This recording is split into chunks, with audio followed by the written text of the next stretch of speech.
So I'm here. Colin, thanks for coming on, man. Thanks for having me. Super cool to I was talking to Harrison just thinking, I'm like, gosh, is this possible? Can I get this guy on? I snuck down and took a look. Didn't get a chance to go in, unfortunately. Definitely want to try one. But Baked Bear. I want to talk about this in depth, but first, man, tell me about you. This is our first time, so. Cool, yeah. I was born and raised in St. Louis. Both my parents were police officers. Oh, man. Yeah, and a lot of my good friends now are lawyers, so I'm on both sides of all of it all the time. Policing was kind of the family business. Grandpa, 2 uncles, dad, mom. Wow. And my parents sat us down, my brother and I, real young, and said, you're not going to be cops. So we had to figure something else out to do. Education was always huge for my parents. So they did what they could and, basically paid out the nose. They sent my brother and I to Chaminade. There you go. Which was a real culture difference growing up in South St. Louis and going out to Creve Coeur every day for school. But, again, it kind of expanded my knowledge of the St. Louis area, I guess. And then my mom took a job at SLU when I was in high school, so I went to St. Louis University for free.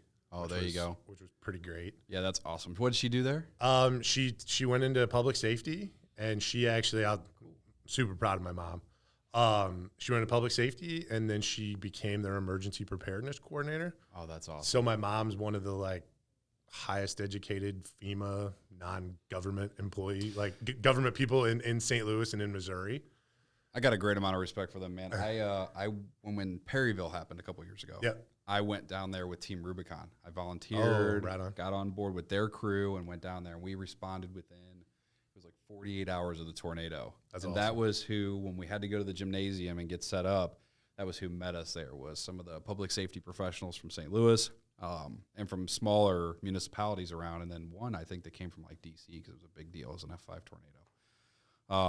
And they squared us away with everything and kind of gave us a rundown of hey, what you're about to walk into is kind of a nightmare. Yeah. Here's what to expect, and here's what you should do as you venture out. Because you could see, if you stood up on a hill, you could see how this thing turned, through the whole town. It was insane, but huge amount of respect for them. Yeah. So she did that, and what it was after the Virginia Tech incident. Oh wow. A lot of the schools buckled down and were like, we need somebody on campus that can do this. So, it was rolling out the text program. So if something happens on campus, all the kids get a text message instead of the old school, calling their dorm rooms and stuff like that. And then her boss left to go to Edward Jones because it was the same kind of deal. Edward Jones realized they needed more kind of that physical security aspect. And so now she's in risk management at Edward Jones. And it's just been a weird kind of ride, but the way it ties in with me is, I don't know if you remember the tin can down on Morganford. Oh yeah, absolutely. So my mom and I were going to buy that. So my mom grew up working. Dude, I love that place. It was awesome. Red couches up on the little platform, and you could get a tin can of beer. I reconnected, actually. I had a friendship that was super tight to me, and we kind of fell apart, and we reconnected going to that place all the time after work. That was our go-to spot. Oh, it was a great place. It's an amazing place, yeah. And super small kitchen. They did their food right. And when it went up for sale, my mom was kind of thinking she needed to change from SLU. I had been doing sales from home, and it was cool because I went from retail, so I was I need some distance from people. Yeah. But then working from home straight, doing sales where most of my clients were not even in the state, I was getting a little bored with that too. Yeah, you lose the social aspect, right? You're just and so I called the realtor that was representing Tin Can, and he was like, well, somebody's got a contract on it, but if it falls through, I'll give you a call. A couple hours later, I got a phone call from a number I didn't recognize, and it was Farmers Insurance. They had seen my resume, and they're like, hey, you want to come interview with us? And then 2 days later, my mom decided to leave SLU and go to Edward Jones.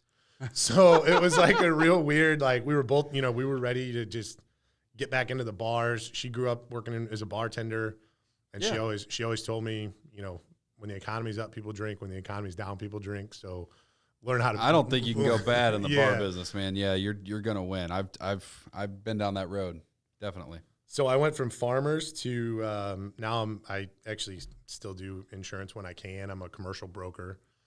for a brokerage in St. Louis. And my wife took a job with Hardee's. So their corporate headquarters used to be downtown. Yeah. And they decided to combine what they had out in California and St. Louis and move it to Nashville. Oh, that's nice. So they're only, 5.5 hours from here for a corporate retreat or so? And that's, a little bit closer to home. Yeah. So, we actually decided not to move. We said she liked the job, but we were getting ready to start a family, and we didn't really know anybody in Nashville. And so we're like, all right, what do we do now?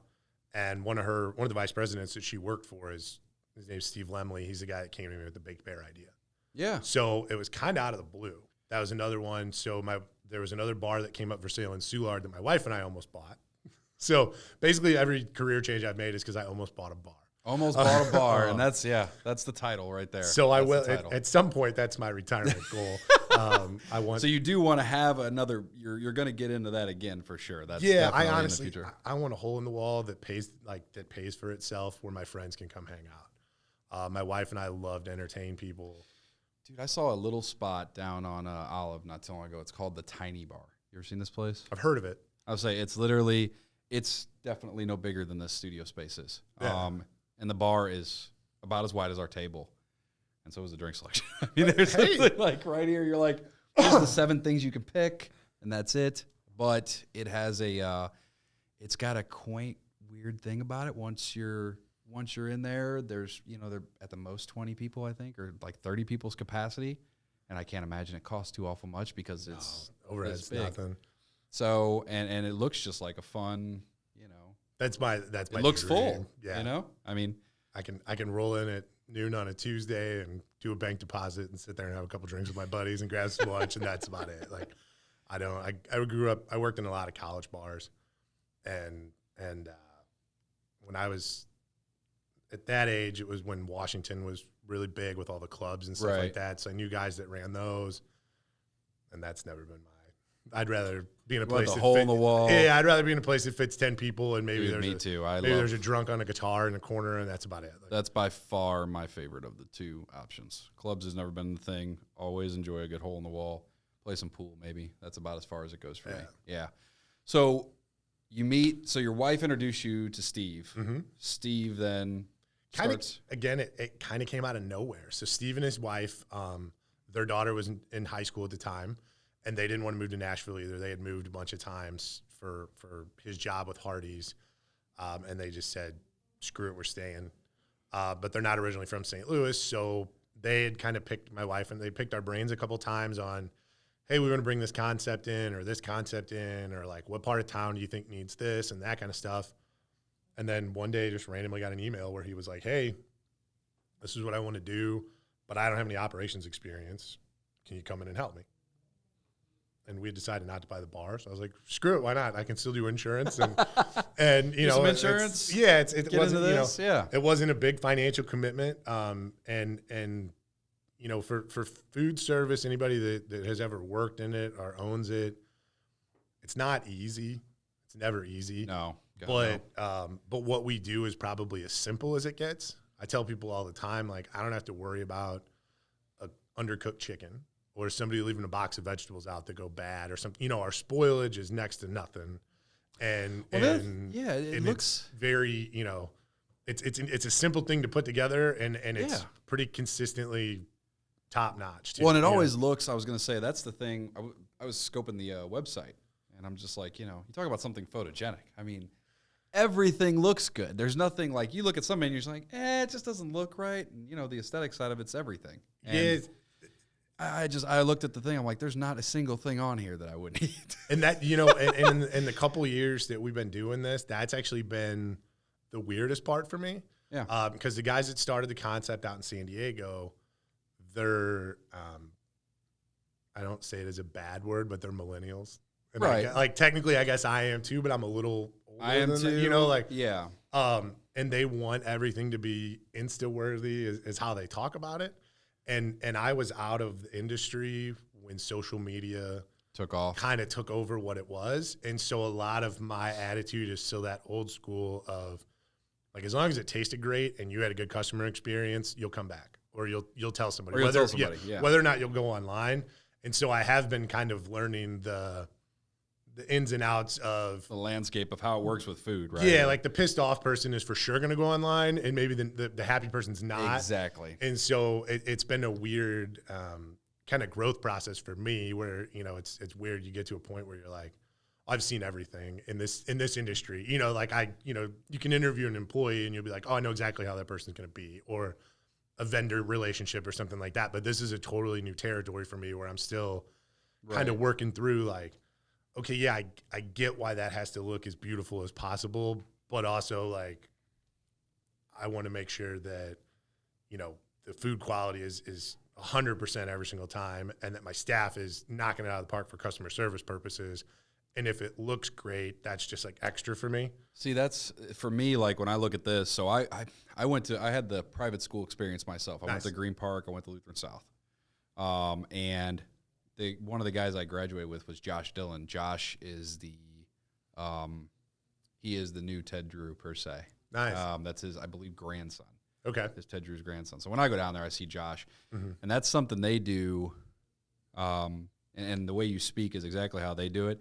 As long as the ice cream's good and it's all on there, nobody gives a damn if they spill a little chocolate down the front of their shirt. As long as they're enjoying the moment up to the point they got it in their hand, it's great. So as long as the person at the counter's got a smile and can deliver the product, you can't go wrong. And they, I think that's, everybody aims. I mean, I think they're, God, what are they, 100 years or something like that? It's an insane amount of time. And it's just because, and they've done the same thing the same way, from what I understand, pretty much since the first day they were open till now. They're actually tied to one of my my proudest moments that we got. We got a Barstool One Bite pizza review for our ice cream. Oh, from Barstool Sports? Yeah. Oh, I love that. And they did Ted Drew's. So when the Blues were playing the Bruins in the Stanley Cup, we knew that they would be in because they're all Boston guys, and we kind of like. We didn't prep for it, but my manager is real familiar with him too, so he was kind of on the lookout for him because we're right next to Pie Pizza. They did Emos. I remember that. They did Emos and they did Pie. Okay. And so we knew that they would come by. So we ended up, I don't remember exactly what the scores were, but basically we did like, I don't know, 0.5 less than Ted Drew's. And I was like, they've been open 95 years and we've been open 6 months, so I'll take it. Like that. I'm comfortable with that comparison. Right. Yeah. That's a good. Hey. Pfft. No, it was awesome. Yeah, man. Especially as social media conscious as the San Diego guys are, we got a lot of free exposure out of that for, basically just. Barstool's the new ESPN. Manager. I mean, that's like, I go to them before I go to ESPN for my news anymore. And plus, if you want to laugh and you're having a rough day, that is the number one site you're going to stop to laugh your ass off for about 15 minutes. And I lived when he came to do the pizza review for Emos, which was down on Hampton. Yeah. I lived on the hill at that time. And I had a buddy who called me like right away. I was like, dude, you won't believe who's here. I'm like, he's going to review Emos. He's like, he's in reviewing Emos right now. I was like, oh. So I just barely missed it too. I didn't have a chance to jump ship at that point and run to him, but I wanted to. It was awesome. So I was looking around. This concept is, it looks like it's just kind of went like this. I mean, there's a lot of franchisees. Yeah, they've definitely done a good job growing it in the last few years. And it's funny the way that Steve found out is his wife's sister and her husband. He's a retired Navy guy. Right. They live out in San Diego, got a couple sailboats, and that's just what they do in retirement. So Steve and his wife and his daughter go out there every year for Christmas. And they went into the original Baked Bear down on Pacific Beach, and they've got a bumper sticker on the back of their cash register that says, "Ask us about franchise opportunities." Right. Like as media savvy as these guys are, like that's how little they want to advertise growth, because they're real particular about kind of who they get in bed. Got to be the right person, the right place, the right location. Everything has to come together, right? Yeah. I mean, you guys are in the art district of St. Louis, and we were even a weirder kind of situation for them because a few of the other franchisees had opened a location, done well enough, and then decided to open a second location. We came in and said we wanted a territory agreement. So we have first right of refusal for all of Missouri and some parts of Illinois to be able to, expand on this. Expand how we want. Yeah. And we came in with an agreement to do 3 and 3 years. Oh, that's awesome. So hopefully in the next couple of weeks, I think I looked at the finalized plans last night. We'll see what gets changed. Oh, so there it is. We'll be starting construction on Main Street in St. Charles. Oh man, that's awesome. So yeah, we leased a place about a month ago. So, and that will be, from a square footage perspective, I believe will be the largest location of any of them, because we just got a fantastic deal on the space that we got. So that's awesome. We're hoping to be able to do, our Delmar store is great, but we've got some space restrictions. And in St. Charles, we're hoping to be able to do like a party room and do birthday parties and stuff like that. Actually, work with, kids sports teams. Well, and you're in that space too. So. Like that's their food district. I mean, that's their their most historical district too. You guys got the right locations for sure. Those are plus I don't know. I like going out and spending like a walking day. That's probably one of my favorite places. I think they have the best festivals too. You're right in the middle of Festival Haven out there. Down in St. Charles? Mm-hmm. St. Charles Main Street.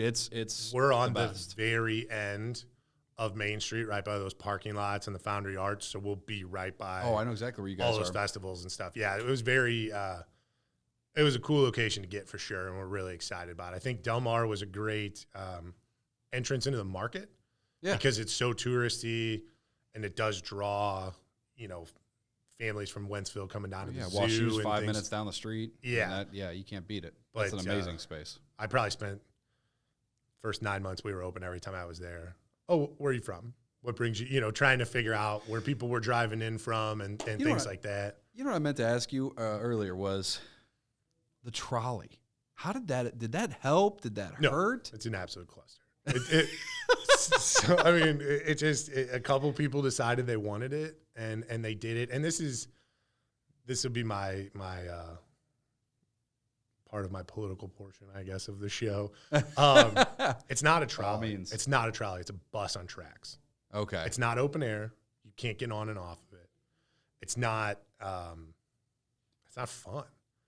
And so, I made the joke from the very beginning. So right when it passes us on Delmar is when it turns and starts to go towards Forest Park. And I made the joke from the beginning. I was like, if you were an enterprising criminal, you could jump on at our stop. As soon as it goes around the corner, you could rob everybody on the thing and then just hop right off. Like, that's awesome. It's a weird, enough people in St. Louis that take public transportation are like bus professionals.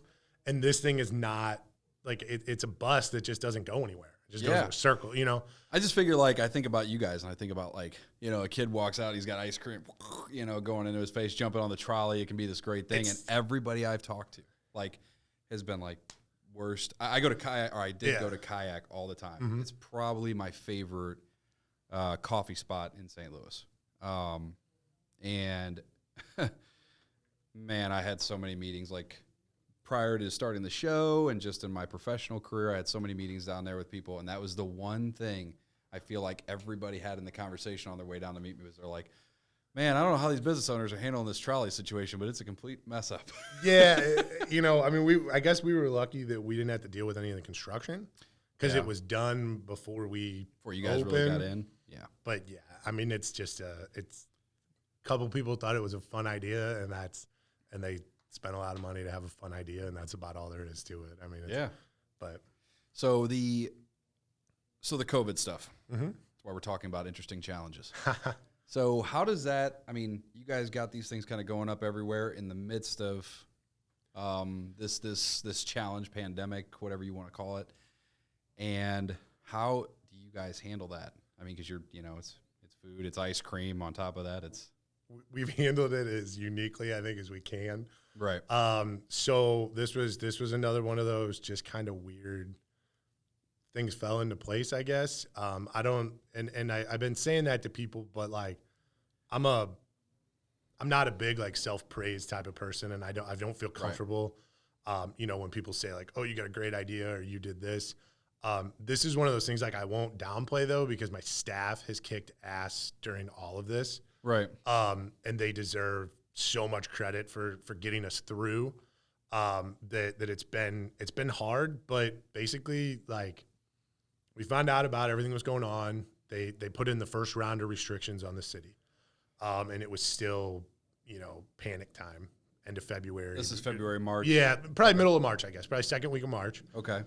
And Steve and I got together and we were like, well, we don't know what the hell we're going to do. We found this place in St. Charles. We were getting ready to sign the lease there. We were hoping to have that open by May or June. And now we're stuck.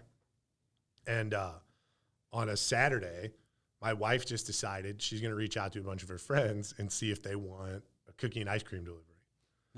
And that was all it was. It was just, hey, like, we need to get out and clear our heads. So we put both the kids in the car. We've got a 1.5-year-old and a 3-year-old. Little test case. Yeah. And so I'm like, you really want to drive around for 2 hours with these kids in the car? And she's like, yeah. She's like, we just need to get in the car. We'll talk. We'll go to our friends' houses. So it was like 12 of our friends. And we took them this package of. Does your car play music and have a window on the side and display the menu? No, no, maybe someday. And so we took them these, it was just a dozen cookies and 2 pints of ice cream. And we did it for $20. Harrison helped me figure out the taxes well after we started doing it. I was just like, this is straight. This is what we're doing. And we took to like 12 of our friends, and it took us a couple hours to deliver because we were from Chesterfield to Oakville and all over the place. All over the area. And and we sat and we talked about it when we were in the car. And my wife is one of those like completely selfless people. Just like if it makes somebody else happy, that's what she wants to do. Mm-hmm. And so she's like, well, you think we could do this and make money? Or actually, I take that back. She said, do you think we can do this and logistically make it work? And then I said, well, let me figure out if we can do it and make money. Right. And it went from there. And so for the first couple weeks, we did doorstep deliveries. So we literally advertised it on Facebook and made our own little Facebook group, and people sent us their address and they sent us the money, and then we went and delivered door to door every single day. And we said, that's awesome. We said we'd do 50 a day because that's what I figured I could realistically deliver. Right. And we were turning so many people away. I was like, all right, let's get our manager insured and, get him on the auto insurance, and let's see if we can do 100. So we started about a week into it. We started doing 100. And so him and I for 2 months, every single day out delivering 100 of these packages to people's doors. Dude, that's incredible. And, that's incredible. And then keeping track of that got to be too much because it was just I had to buy like a app that did a routing thing that like trucking companies use. And I use those for my business. Yeah. Route to me, you have to route for me. Yeah. That's exactly what I used. You just. And it was awesome. It worked flawlessly. It does. You plug in the addresses. It tells you the route. You know where you're going. It's but great. as a business owner, I deal with a lot of phone calls and emails and stuff during the day. And when I'm going through these subdivisions with my nose in my phone, if I got a call, I had to stop. Brutal. And so then we decided we had a couple people reach out to us that wanted us to do things in their subdivisions.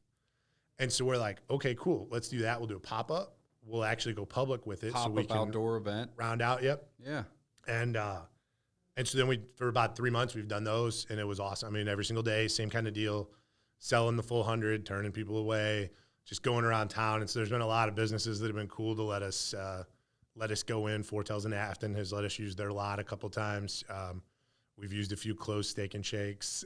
That's awesome. We got a little bit of trouble at a YMCA, but then I talked to their local director, and she was like, just call ahead of time and you can use any of them. So it's been phenomenal. I mean, the support we've been getting, we've had people that have probably bought from us 10 times. We have new people every single day. And so we made it work, and I've got staff. We've been really lucky. We didn't have to let anybody go. Everybody got paid. Yeah, man, that's the big thing right now. I'm hearing a lot of is, I've got more than a handful of friends, and I'm sure you have a ton, being that you're, done a lot of industry work. There's a lot of people out of work right now, especially in that space. So to keep your employees, is next level. I've got some staff people that stayed with us that I know they could have been making more on unemployment. With with the extra money, like in that, everybody could have been making more. Well, I know, but I'm saying, like, to me, like, that's what's been awesome, and just like commitment to the company. Yeah, and we've tried to communicate as well as we could. So we started doing these pop-up events and these deliveries and stuff, and San Diego tried to roll it out to the other stores as a way for them to make generate revenue, and apparently St. Louis has been the only place that it was successful. And really? so we keep doing it. And it's been crazy. It's not, that's crazy. It's not awesome. The most fun. My buddy Chris runs, Nudo. No, I don't know this. I don't know it. No. Nudo. It's a ramen place. It's down they've got one on Olive, and then they opened one on Del Mar. Huh. It's the same family that owns Miley. But I've been to Miley. I've never been to Nudo. So my buddy Chris, I went to high school with, and then he worked in a lot of bars and restaurants and stuff when we were growing up too. He runs Nudo across the street from us. And him and I were talking about it a couple weeks ago. Went over there and I got dinner. And it's a weird thing when you're in this industry because there's some days where you just want to burn the whole place to the ground. I mean, I think that's any business owner. That is. I think there's days when you lock the front door and you're like, if this thing's not here tomorrow, I'll still be sleep happy. really well the next night. Yeah, exactly. I've been there. Definitely. But the overall kind of feeling I've been getting from a lot of people, and Chris and I were talking about it, is it's like you're making food that you want people to come into your house and enjoy, and you got to keep them out of your house. And it's a weird, like we're all ready to kind of whatever normal is going to be, like get back to that, because it's, like at the end of the day, like you put in the hours and you deal with all the crap that goes with the service industry because you honestly do like making customers happy and you enjoy that part of it. And right now it's so much like, okay, here's your food in a bag, get out of here. Like, we've got a real limited menu. This is all you can have. There was a story I read like a month ago in the Wall Street Journal. And it was from the New York side of things. And they had and it's not ice cream, but it's something along those lines. It was like a cookie store, but it'd been there since like 1812 or something. It's like one of the longest standing, and they've got like 3 or 4 of them in the city, like Manhattan, Brooklyn, 2 other spots. And they decided they were going to shut down, but the owner was substantially, he had to be in his 70s. And he said that's what his complaint was. He was like, listen, we've been giving people cookies here for like 200 years. Yeah. He's like, and the last thing I want to start doing is just bagging cookies and throwing it. He goes, I could bag cookies at my house. Because people come here for the experience of selecting and purchasing and knowing what went into making this unique thing that we make. And I think and I honestly believe if you looked at it more, I bet that's any kind of service across the board. I think anybody that's in it for the right reasons. Yeah, if you're in it for the right reason, it's kind of hurts to take that out of it. Yeah. Yeah, because it's it's just like any other business. Like you take pride in what you're doing, and what we do is serve a product.